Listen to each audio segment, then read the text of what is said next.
Hi, boys and girls, Miss Powers. I decided to post the last chapter to Flat Stanley here on Dojo. For some reason, I can't upload it to my YouTube channel. So, anyway, here it is, chapter 5 of Flat Stanley. And this chapter is entitled Arthur's Good Idea. For a while, Stanley Lambchop was a famous name. Everywhere that Stanley went, people stared and pointed at him. He could hear them whisper, "Over there, Agnes, over there." That must be Stanley Lambchop, the one who caught the sneak thieves, and things like that. But after a few weeks, the whispering and the staring stopped. People had other things to think about. Stanley did not mind. Being famous had been fun, but enough was enough. And then came a further change, and it was not a pleasant one. People began to laugh and make fun of him as they passed by. "Hello, Super Skinny," they would shout, and even ruder things about the way he looked. Stanley told his parents how he felt. "It's the other kids I mostly mind," he said. "They don't like me anymore because I'm different. I'm flat." "Shame on them," Mrs. Lambchop said. "It is wrong to dislike people for their shapes, or their religion for that matter, or the color of their skin."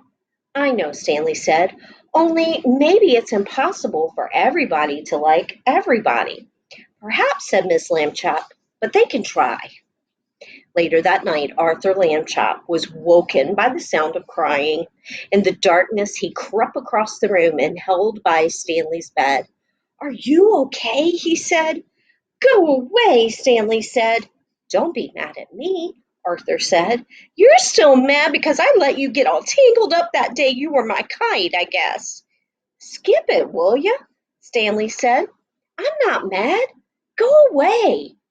"Please, let's be friends." Arthur couldn't help but crying a little too. "Oh, Stanley," he said, "please tell me what's wrong." Stanley waited for a long time before he spoke. "Thing is," he said, "I'm just not happy anymore. I'm tired of being flat. I want to be a regular shape again like other people. But I'll have to go on being flat forever, and it just makes me sick."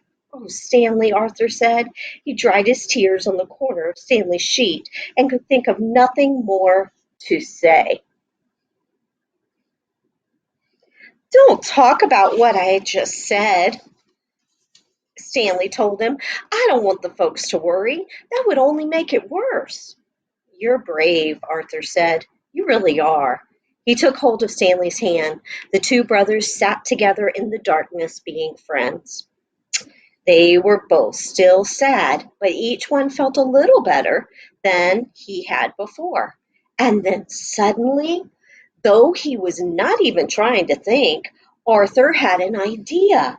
He jumped up and turned on the light and ran to the big storage box where toys and things were kept. He began to rummage in the box. Stanley sat up in bed to watch. Arthur flung aside a football and some lead soldiers and airplane models and lots of wooden blocks. And then he said, "Aha!" He had found what he wanted, an old bicycle pump. He held it up, and Stanley and he looked at each other. "Okay," Stanley said at last, "but take it easy." He put the end of the long pump hose in his mouth and clamped his lips tightly about it so that no air could escape. "I'll go slowly," Arthur said. "If it hurts or anything, wiggle your hand at me." He began to pump. At first, nothing happened except that Stanley's cheeks bulged a bit. Arthur watched his hand, but there was no wiggle signal, so he pumped on. Then suddenly, Stanley's top half began to swell. It's working, shouted Arthur, pumping away, and Stanley spread his arms so that the air could get outside, around inside him more easily. He got bigger and bigger, and the buttons on his pajamas burst off. Pop, pop, pop. A moment more he was all rounded out, head and body, arms and legs, but not his right foot. That foot stayed flat. Arthur stopped pumping. It's like trying to do the very last bit of those long balloons, he said. Maybe a shake could help. Stanley shook his right foot twice, and with a little swooshing sound, it swelled out to match the left one. There stood Stanley Lambchop, as he used to be, as if he had never been flat at all. "Thank you, Arthur," Stanley said. "Thank you very much." The brothers were shaking hands when Mr. Lambchop strode into the room with Mrs. Lambchop right behind him. "We heard you," said Mr. Lambchop. "Up and talking when you ought to be asleep, eh?" "Shame on George," said Miss Lambchop. "Stanley's round again." "You're right," said Mr. Lambchop, noticing. "Good for you, Stanley." "I'm the one who did it," Arthur said. "I blew him up." Everyone was terribly excited and happy, of course. Mrs. Lambchop made hot chocolate to celebrate the occasion, and several toasts were drunk to Arthur for his cleverness. When the little party was over, Mr. and Mrs. Lambchop tucked the boys back into their beds and kissed them, and they turned out the light. "Good night," they said.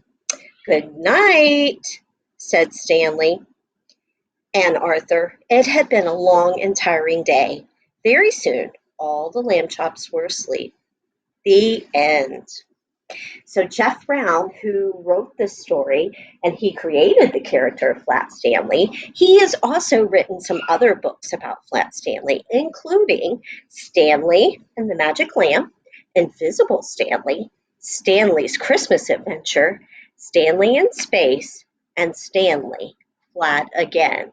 And you can check out more about the author and about Flat Stanley by going to the website www.flatstanleybooks.com. And I'll post that on the dojo link with this.